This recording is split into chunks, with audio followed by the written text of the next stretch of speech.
सांवरिया ले चल परली पार।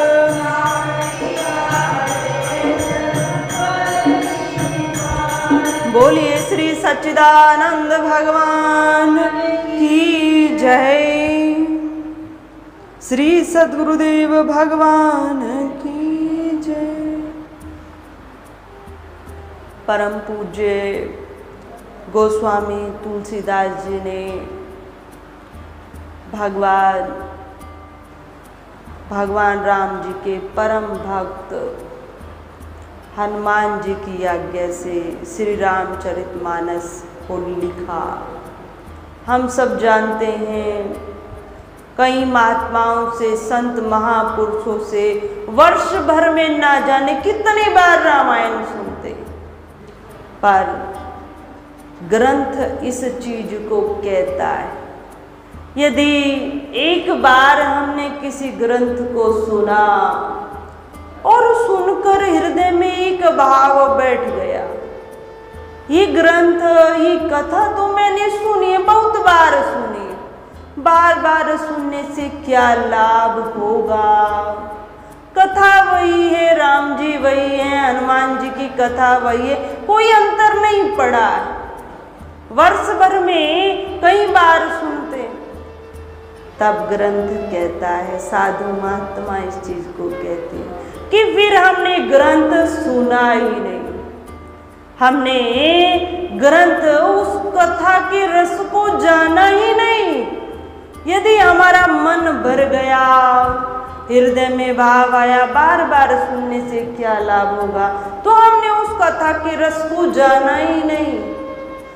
यह बात संतों ने कही। बड़े बड़े महापुरुष, जहाँ राम कथा होती है, भागवत कथा होती, या हनुमान जी की कथा होती, तो व्यासपीठ पर प्रवक्ता कथा कहता है, भले ही वह गृहस्थ जीवन से आचार्य जी हैं, पंडित जी, पर बड़े बड़े महापुरुष भी इस व्यासपीठ से नीचे बैठकर उस कथा को रस का पान करते, सुनते, निरंतर सुनते।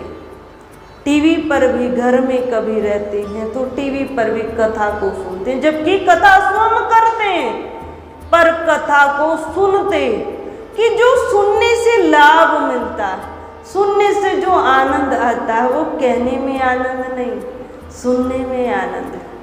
तो कथा के रस को किसने जाना है? जिसका मन कभी भरा नहीं, वही कथा के रस को जान सकता है। जिसके मन में ये भाव है, और सुने और सुने और सुने, सुनते रहे। राम जी का चरित्र इतना पावन, इतना मधुर है कि हर जब भी समय मिले सुनते रहें, सुनते रहें।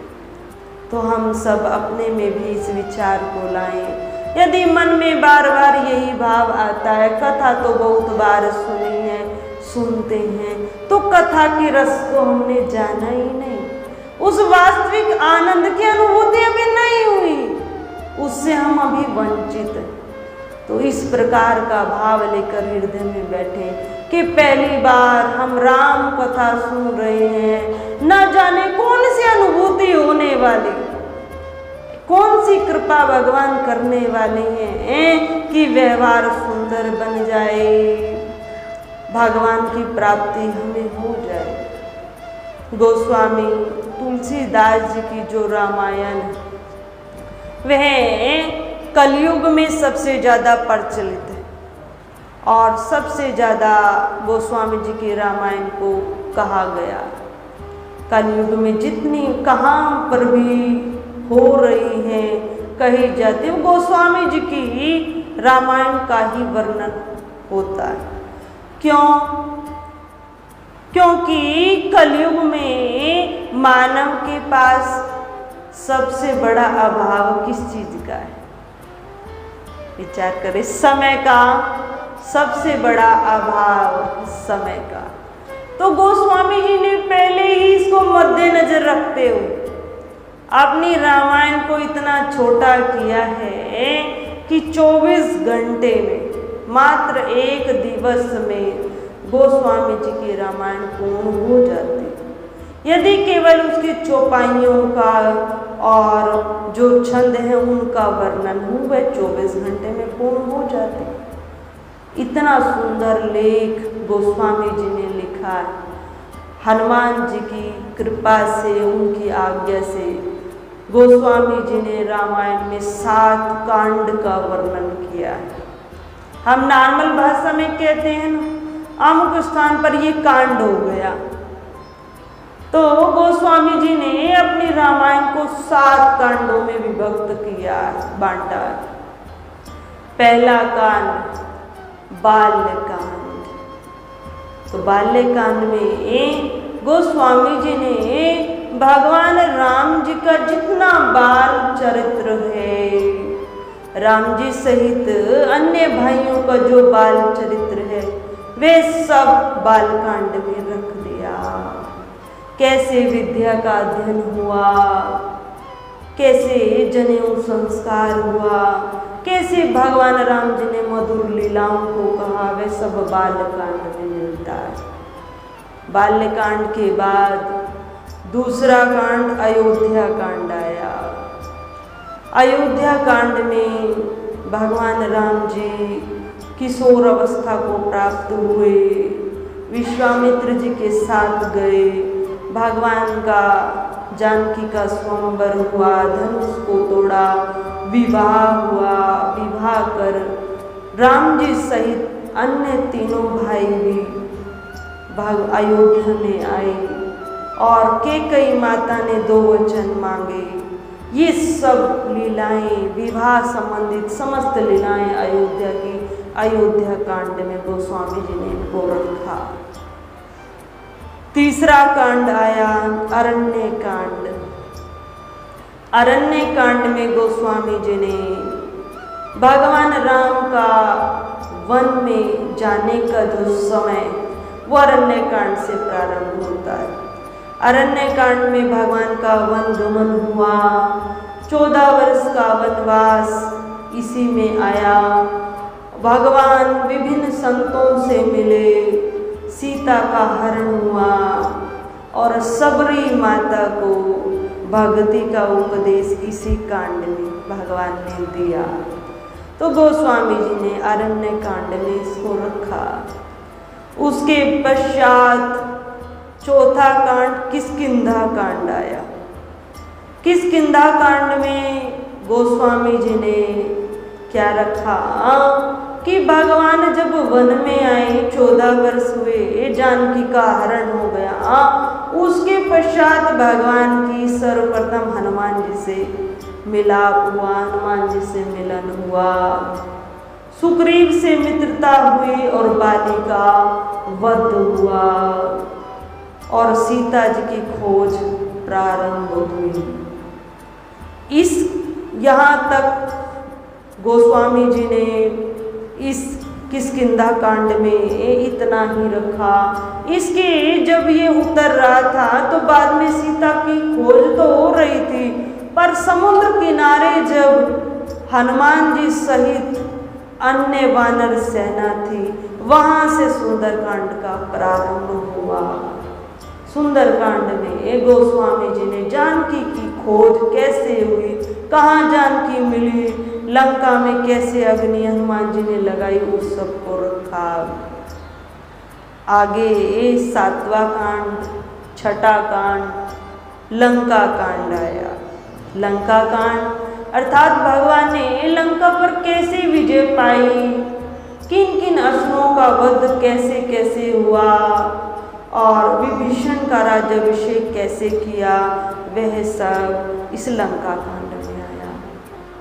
उसके पश्चात उत्तरकांड आया।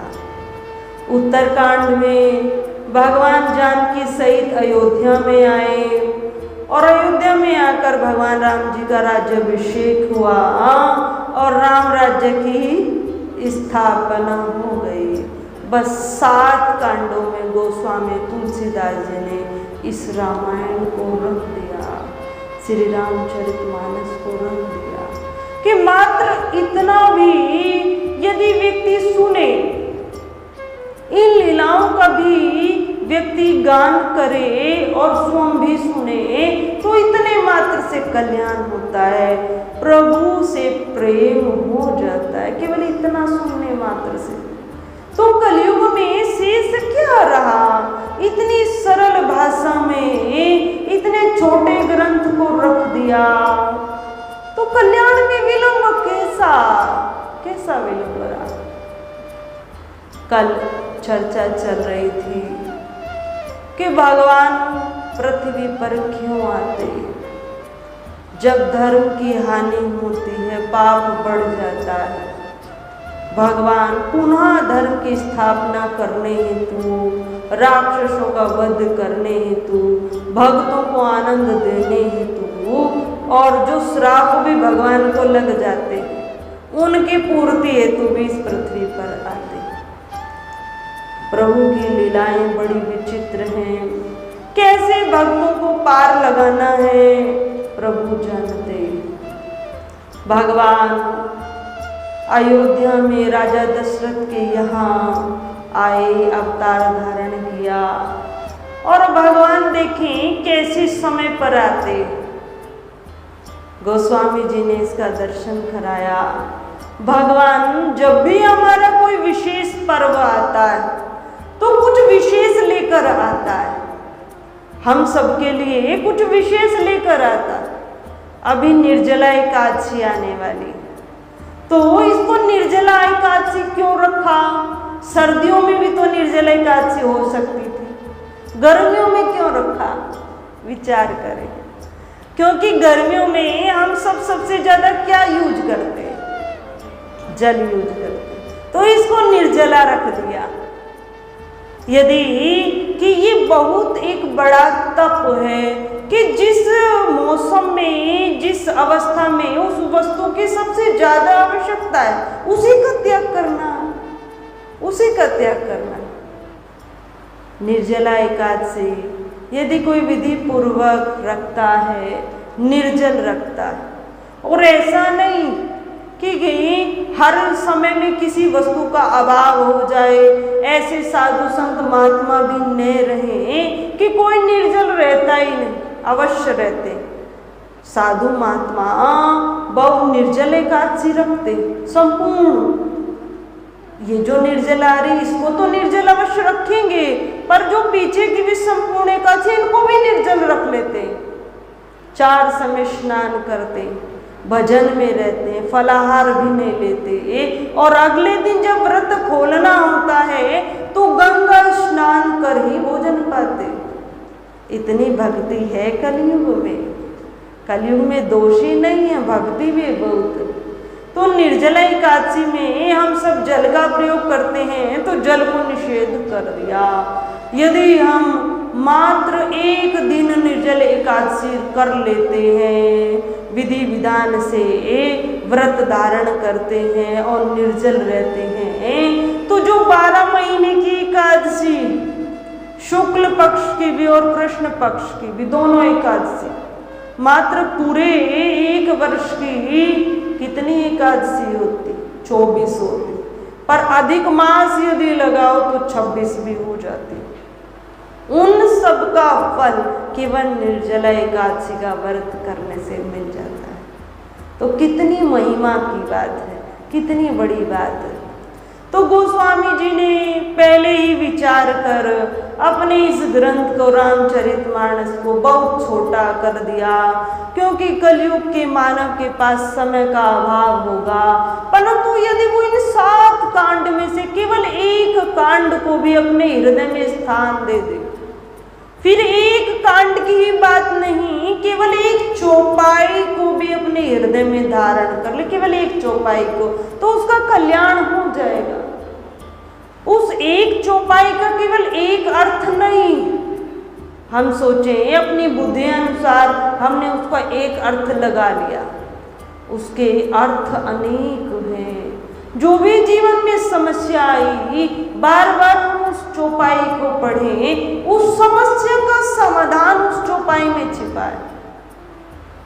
इतनी सुंदर इस ग्रंथ की रचना हुई है कि हम मात्र एक चौपाई को अपने हृदय में स्थान दें, और इस संसार सागर से पार हो जाए। भगवान श्री राम जी ने कब अवतार धारण किया, गोस्वामी जी इसका दर्शन करा रहे। नौमी तिथि मधुमास पुनीता, शुक्ल पक्ष अभिजित हरिप्रीता, मध्य दिवस अति शीतना धामा, पावन काल लोक विश्रामा। कि कब भगवान ने अवतार धारण किया कि ना तो ज्यादा सर्दी और न ज्यादा गर्मी, बीच का मधुमास, चैत्र मास का महीना चैत्र मास है, शुक्ल पक्ष है, नौमी तिथि है और दिन के ठीक मध्य दिवस 12 बजे भगवान ने इस धराधाम पर अवतार धारण किया। कितना सुंदर मौसम। हमारा जो नया वर्ष है वो कब आता है? उस दिन हम विचार करें, अपने आप मौसम अच्छा हो जाता है, वातावरण सुंदर बन जाता है। जो चैत्र मास है और चैत्र मास का कृष्ण पक्ष बीत जाता है, शुक्ल पक्ष प्रारंभ होता है, जो पहला नवरात्र पड़ता है उसमें हमारा भारतीय नव वर्ष आता है। तो हम विचार करें कितना सुंदर मौसम होता है। और जो मांसाहारी भी हैं वह भी मांस का त्याग कर देते हैं। नॉन वेज समस्त दुकानें बंद हो जाती हैं बड़े बड़े शहरों की। तो कितने हमारे त्योहार जो हैं उनको कितनी विचार पूर्वक किस तिथि में रखा है साधु संत महापुरुषों ने, जिससे हम सबको विशेष लाभ मिले, विशेष हम भक्ति पूजा आराधना कर सकें। इस निमित्त तिथि उसी प्रकार से बनाई गई। भगवान ने अवतार धारण किया, इतना सुंदर सुहावना मौसम कि सूर्य भगवान स्थिर हो गए। सूर्य भगवान ने अपनी गति को स्थिर किया और वहीं स्थिर हो गए। और जिस दिन भगवान ने नौमी तिथि को अवतार लिया वह दिन एक दिन नहीं रहा, 1 महीना व्यतीत हो गया, 1 मास व्यतीत हो गया। और ये किसी को भान नहीं हुआ कि दिन स्थिर हो गया। क्यों? क्योंकि राजा दशरथ अपने राज्य में सबको स्नेह करते थे, सबको अति स्नेह करते थे। तो राजा दशरथ की खुशी में अयोध्यावासी इतने आनंदित हुए कि किसी को भी इस रहस्य के बारे में ज्ञात नहीं हुआ कि 1 महीने का दिन हो गया। गोस्वामी जी ने इसको कहा है, मास दिवस कर दिवस भा, मरम न जाने कोई, रथ समेत रवि थके हूँ, निशा कवन विधि हुई। भगवान सूर्य तो स्थिर हो गए, परंतु दिन के पीछे क्या लगी है?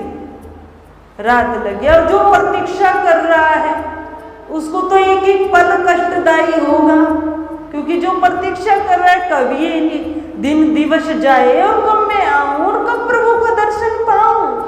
तो रात्रि के लिए तो एक एक पल कष्टदायी हो रहा और दिन जाने को तैयार नहीं है। तो रात्रि माता को बड़ा खेद हुआ और रात्रि माता भगवान के दरबार में पहुंची, प्रभु ये दिन तो जा ही नहीं रहा, ये तो स्थिर हो गया, कैसे ये जाए और कैसे मेरा समय आए और मैं भरपूर भगवान के दर्शन करूं। आप सूर्य भगवान को कहिए कि अपने रथ को बढ़ाए। भगवान ने कहा रात्रि से कि रात्रि तुम चिंता मत करो, तुम मेरे पास आई हो, शिकायत लेकर आई। ठीक है ये दिन का समय है ना, तो दिन की छूट, पर मैं तुमसे वादा करता हूं कि मेरा जो अगला अवतार होगा, कृष्ण अवतार मेरा होगा, मैं तुमसे वादा करता हूं मैं वो अवतार रात्रि में धारण करूंगा। जिस प्रकार ठीक 12 बजे मैंने राम अवतार धारण किया है, उसी प्रकार ठीक रात्रि के 12 बजे मेरा कृष्ण अवतार होगा और रात्रि में तुम तुमसे कहता हूं कि तुम आनंद से समय पाकर मेरा दर्शन करना। और दिन ने तो केवल 1 मास लिया है और रात्रि ने तो 6 महीने लिए थे। पूरी रात्रि 6 महीने की हुई थी जब भगवान कृष्ण का अवतार धारण हुआ था। भगवान विष्णु ने कृष्ण के रूप में अवतार धारण किया तो रात्रि की शिकायत भगवान ने सुनी और उसको संतोष दिलाया, धैर्य रख रात्रि, अगला जन्म मेरा रात्रि में ठीक 12 बजे होगा और तुम अपने अनुसार जी भर मेरा दर्शन करना। तो भगवान की अद्भुत लीलाएं हैं। भगवान अयोध्या में प्रकट हुए, बाल लीला भगवान ने की। भगवान बाल लीलाओं में भी मर्यादित है। भगवान राम जी का जितना चरित्र है वो मर्यादित है। भगवान राम जी कुछ कुमार अवस्था को प्राप्त हुए। कुमार अवस्था को प्राप्त हुए तब राजा दशरथ जी ने जाना कि अब विद्या का अध्ययन होना चाहिए, जनेऊ संस्कार होना चाहिए। बाल चरित्र अति सरल सुहाए, नारद शेष शंभु सुति गाए। जिन कर मन इन सन नहीं राता, ते नर वंचित किए विधाता। भये कुमार जब ही सब भ्राता, दीन जनेऊ गुरु पितु माता।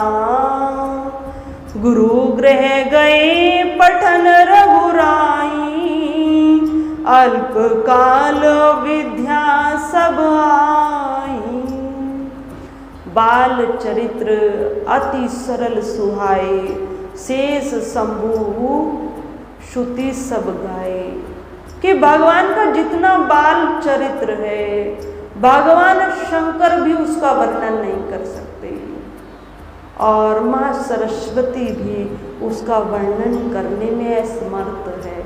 इतना सुंदर भगवान का बाल चरित्र है, अति प्रेम है। भगवान की जो नर दर्शन पा लेता है उसके विकार स्वतः नष्ट हो जाते हैं और जब विकार नष्ट हो जाते हैं तो हृदय में प्रेम उत्पन्न होता है। तो अयोध्यावासी भगवान राम जी से और चारों भाइयों से अति प्रेम क्यों करते थे?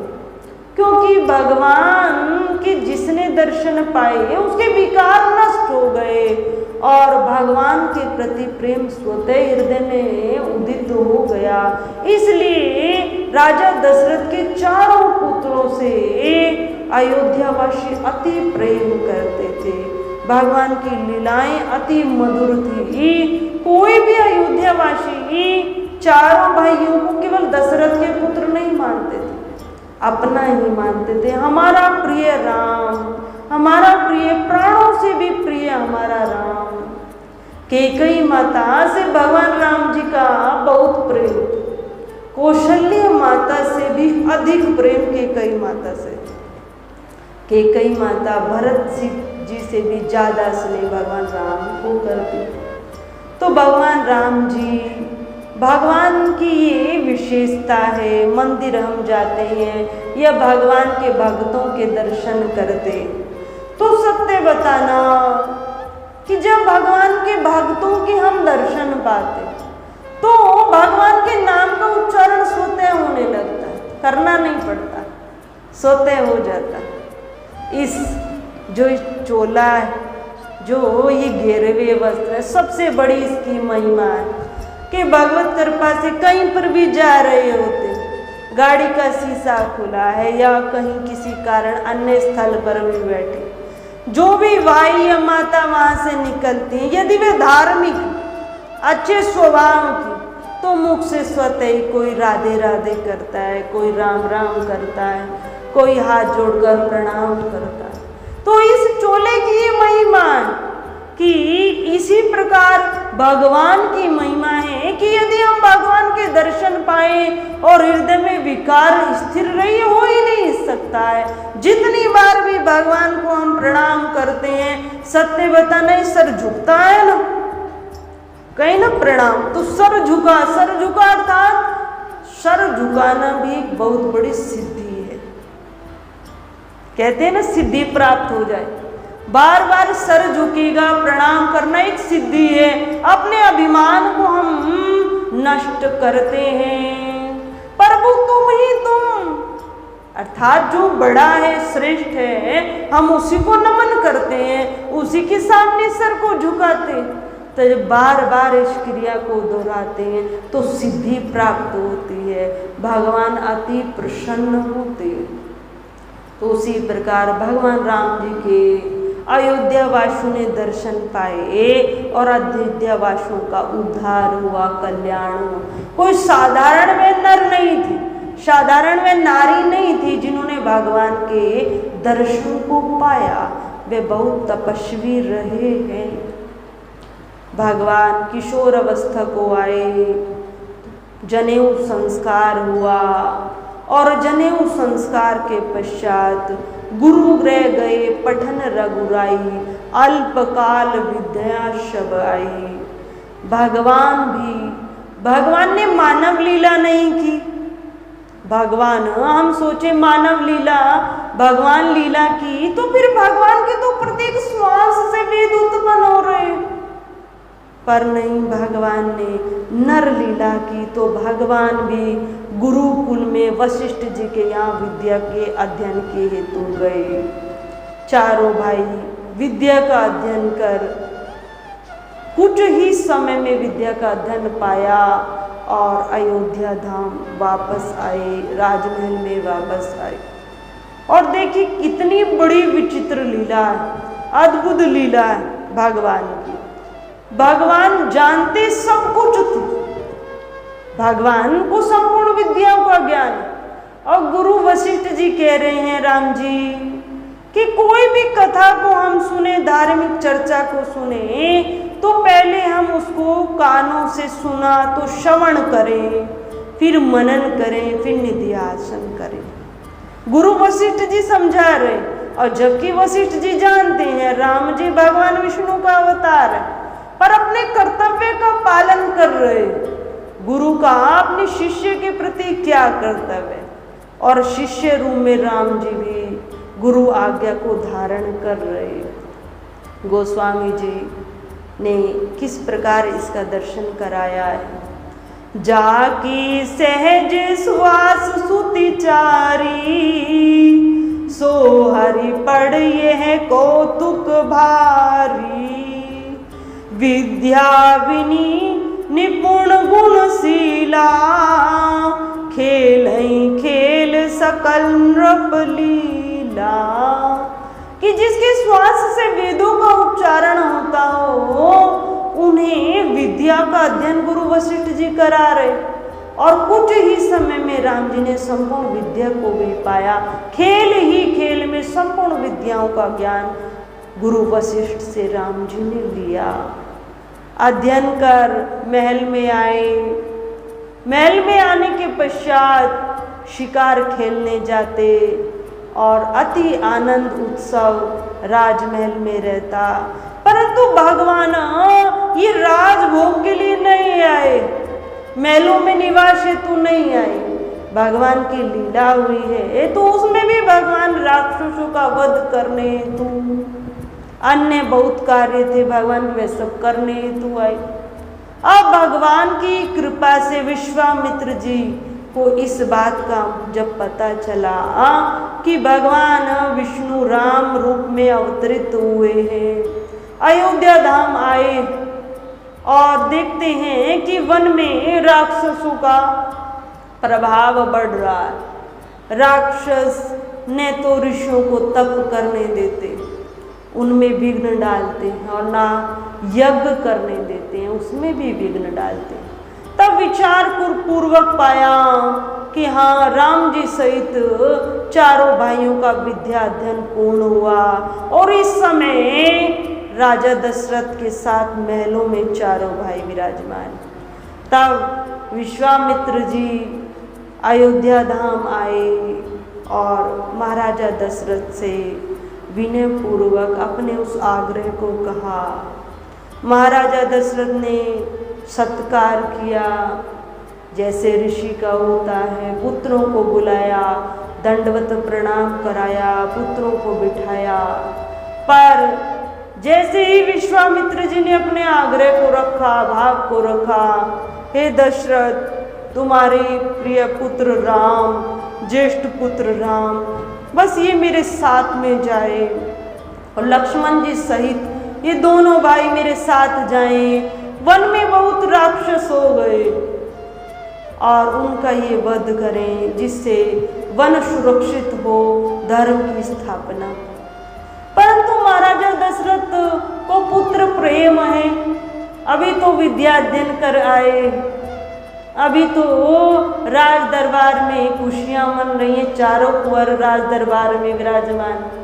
पर भगवान को हर्षित हुए कि अब काम बन जाएगा और विश्वामित्र ने अपने आग्रह को रखा। राजा दशरथ को बड़ा खेद हुआ, पर गुरु वशिष्ठ ने समझाया, हे दशरथ, ये पुत्र वियोग, पुत्र प्रेम आसक्ति को त्याग दो।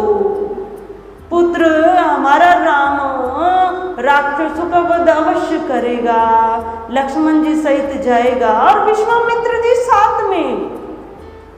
तुम अपने इस पुत्र आसक्ति का त्याग करो। गुरु की आज्ञा को पाया और भगवान राम जी को साथ में गुरु विश्वामित्र जी ने लिया, लक्ष्मण जी सहित लेकर वन में आए। हम सब जानते हैं, वन में ताड़का को मारा, सुबाहु मारीच इनका वध किया। अब और आगे गए तो आगे जाकर एक आश्रम पर आए और आश्रम पर आकर देखते क्या है कि आश्रम तो बना है, कुटिया बनी है, लगता है बहुत वर्षों पहले यहाँ तप होता था, भजन साधन होता था। तब विश्वामित्र जी ने बताया राम जी को, हे राम जी, ये आश्रम गौतम ऋषि का, गौतम मुनि का ये आश्रम है और यहाँ पर एक शिला है और बस आप उसको राम जी अपने पांव से स्पर्श करो। वे कब से आपकी प्रतीक्षा कर रही है, वे बहुत काल से आपकी प्रतीक्षा कर रही। राम जी ने कहा, कौन प्रतीक्षा कर रहा है हमारी? भगवान जी राम जी का अवतरण नहीं हुआ था, पर पहले ही ऋषि मुनियों को ज्ञात था भगवान विष्णु का राम अवतरण होगा और भगवान राम जी वन में आएंगे राक्षसों का वध करते हुए। भगवान राम जी का चरण स्पर्श जब शिला को होगा तब अहिल्या माता का उद्धार हो जाएगा। विश्वामित्र जी ने संपूर्ण बात भगवान राम जी को बताई और भगवान राम जी ने शिला को स्पर्श किया तो शिला नारी के रूप में परिवर्तित हो गई। वही अहिल्या माता थी। अहिल्या माता को श्राप लगा था, अपने ही पति द्वारा, गौतम ऋषि द्वारा श्राप लगा था। श्राप में माँ अहिल्या की एक दृष्टि से देखें कोई गलती नहीं थी, पर फिर भी आज का समय कहते हैं ना, आज का समय खराब है। हम कहते हैं आज का समय बहुत अच्छा है। पहले नारियों पर अत्याचार भी बहुत होता था, नारी पर अत्याचार होता था, पर कलयुग में अत्याचार नहीं। कलयुग में माताएं अत्याचार सहन नहीं करती हैं। या तो पहले जैसे भगवान के काल में, सतयुग के काल में या देवताओं के हम चरित्र को देखें, स्त्री को पूजा में भी प्रथम स्थान प्राप्त है और किसी भी जो भाई विवाहित यदि कोई विशेष पूजा अर्चना उसको करनी और उसकी पत्नी धर्म पत्नी साथ नहीं, तो वह विशेष पूजा अर्चना का अधिकार उसको नहीं। यदि कन्यादान करना है और उस भाई की धर्म पत्नी पहले ही चली जाए तो उसको कन्यादान करने का अधिकार नहीं। कितना बड़ा नियम बनाया है शास्त्रों ने, कितनी महिमा नारी की बताई है, पर बीच में ये सब बहुत खंडित रही। पर आज कलयुग में विशेष महिमा नारियों की। आज गवर्नमेंट ने भी अलग एक जैसे कहते हैं पुलिस स्टेशन, ऐसे नारियों का पुलिस स्टेशन अलग बनाया है कि तुम इसमें भी जा सकती हो। यहाँ से संतुष्टि नहीं मिले तो नारियों का अलग पुलिस स्टेशन बना, तुम यहाँ भी जा सकती हो। फिर एक दुर्गा वाहिनी, एक नारी शक्ति बल अलग बना दिया है। तुम्हें वहां भी संतुष्टि ना मिले तो तुम यहाँ जा सकती हो। आज कलयुग में भगवत कृपा है कि नारियों का सत्कार भी और अत्याचार नहीं होता। आइए अहिल्या माता के ऊपर एक भजन गाएंगे। नारी का भाग्य भगवन तुमने कैसा बनाया है,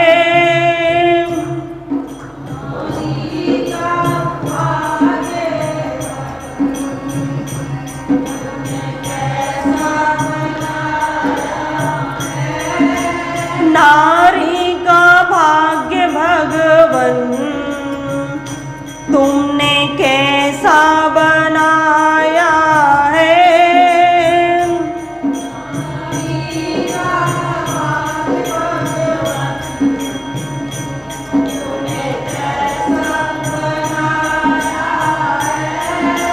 हर युग में दुनिया ने, हर युग में दुनिया ने इसे कितना सताया है,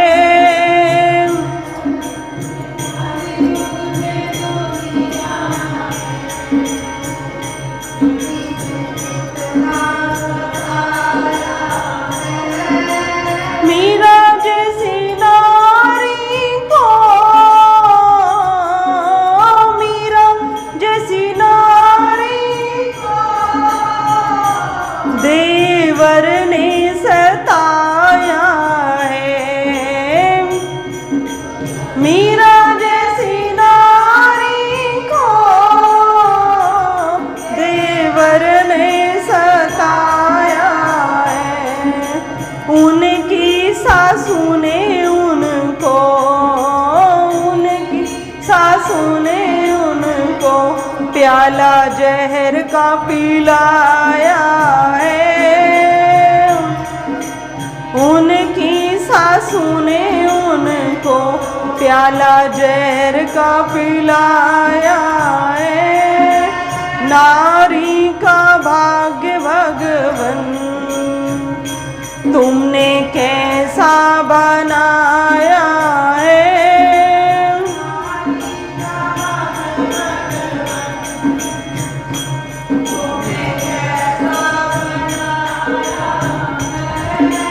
नारी का भाग्य भगवन तुमने कैसा बनाया है,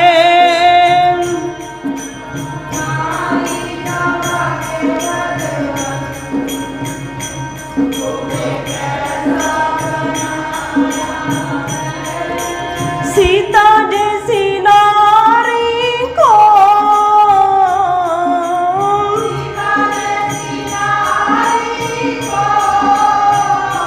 रावण ने सताया है,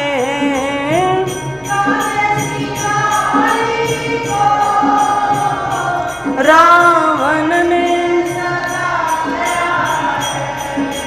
उनके पति ने उनको, उनके पति ने उनको देखो वन में घुमाया है, उनके पति ने उनको वन वन में घुमाया है, नारी का भाग्य भगवन तुमने कैसा बनाया है,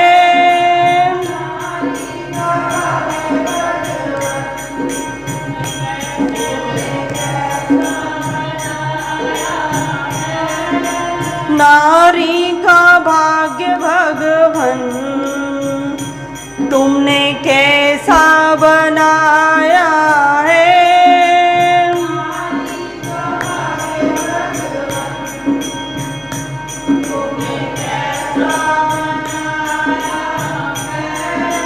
द्रौपदी जैसी नारी को,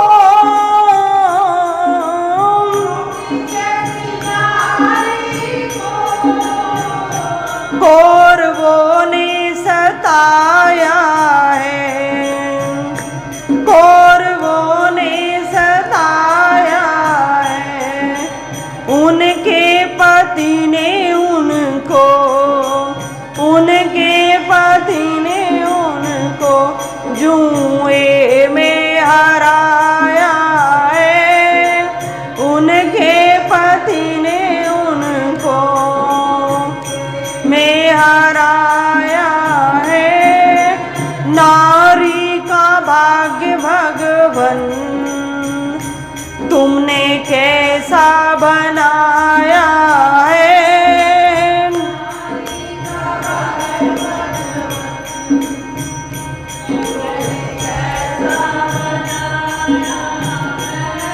अहिल्या जैसी नारी को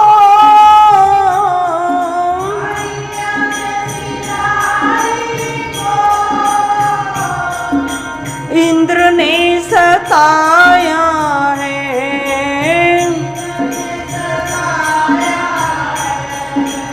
उनके पति ने उनको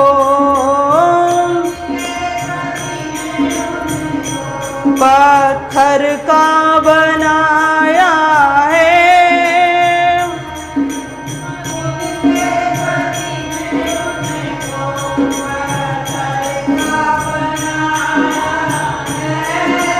नारी का भाग्य भगवन, तुमका भाग्य भगवन तुमने कैसा बनाया है।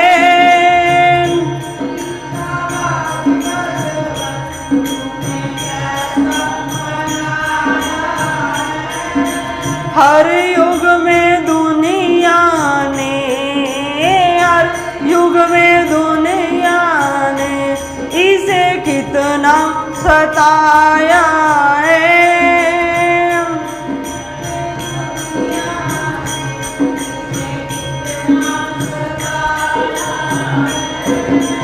नारी का भाग्य भगवन तुमने कैसा बनाया है।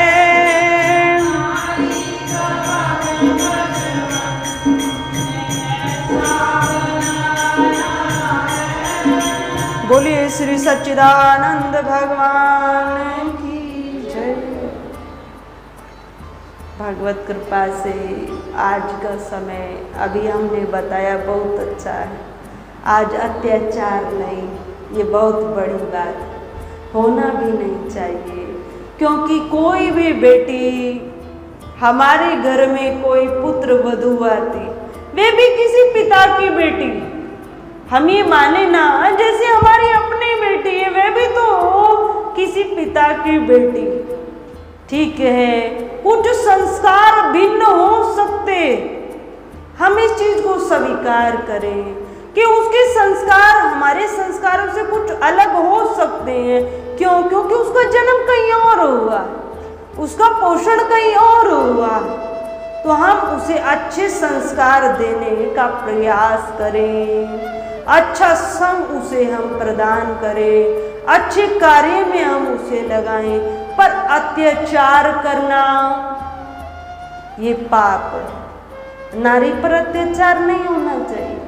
और आज इतने अच्छे कानून भी बने हैं कि देवी जी, आदि देवियां तो झूठ जाकर कंप्लेन करती, तो भाई जी तो पहले ही घबरा जाते। देवी जी ऐसे ऐसे कानून बनाए हैं लेडीज के ऊपर, यदि जरा भी कंप्लेन करती हैं तुरंत कार्रवाई होती, तो भाई जी तो भयभीत रहते। तो इसलिए अत्याचार नहीं होना चाहिए, न माताओं के द्वारा होना चाहिए। नारी को पहले पूजनीय माना जाता था और आज भी वंदनीय है, पूजनीय।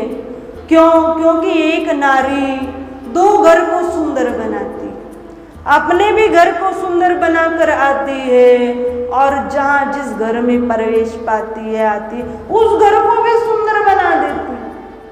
तो नारी वंदनीय है, परंतु वह नारी वंदनीय है जिसके अच्छे संस्कार, जिसमें कैंची की तरह जिसका कार्य नहीं है, सुई की तरह जिसका कार्य, उसको वंदन है। व्यासपीठ उसका वंदन करता है, जो हर समय तोड़ती नहीं, जोड़ने का काम करती।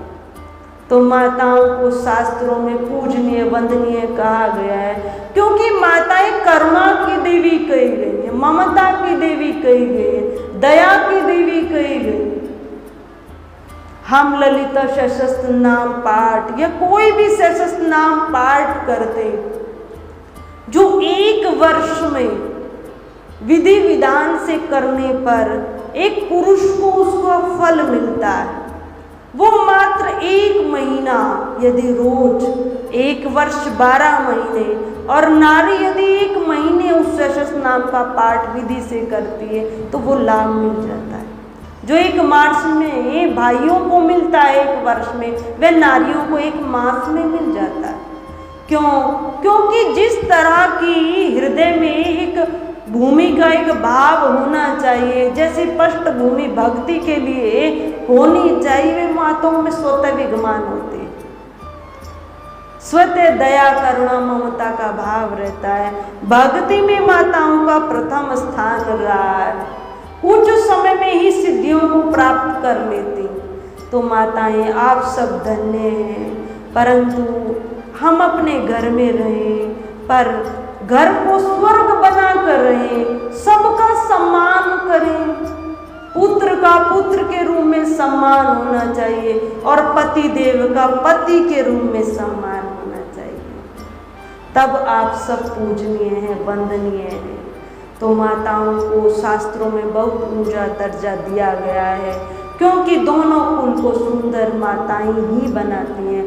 भाई लोग तो बाहर की व्यवस्था को देखते हैं, घर में सुंदर वातावरण बनाने का काम नारियों का है।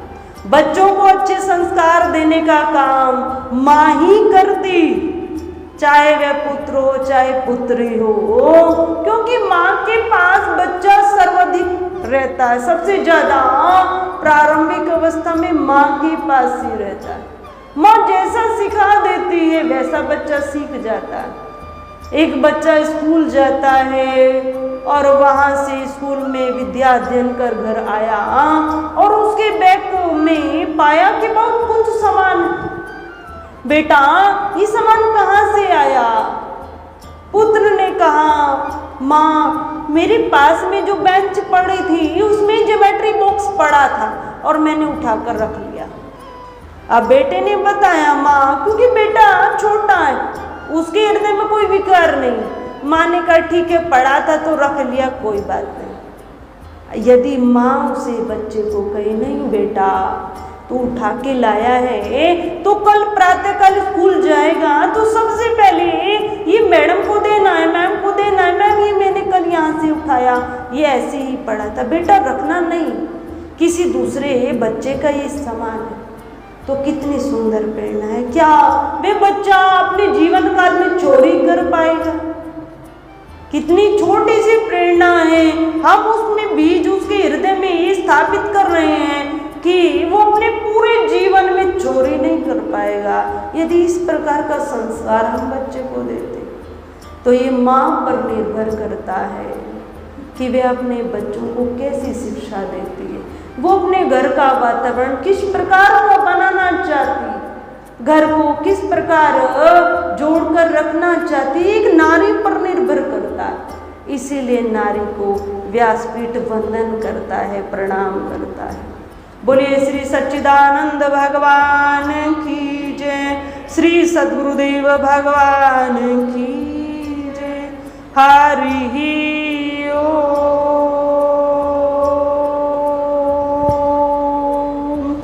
हरि ओम। हरि ओम। जीवन में आई समस्या से निपटने हेतु व घर में सुख शांति हेतु आप भी परम पूज्य साध्वी जी से अपना प्रश्न कमेंट बॉक्स में लिखकर पूछ सकते हैं। पूज्य साध्वी जी के प्रवचन प्राप्त करने हेतु दिव्यवाणी चैनल को सब्सक्राइब करें, वीडियो को लाइक करें और शेयर करें और चैनल को सब्सक्राइब करना न भूलें।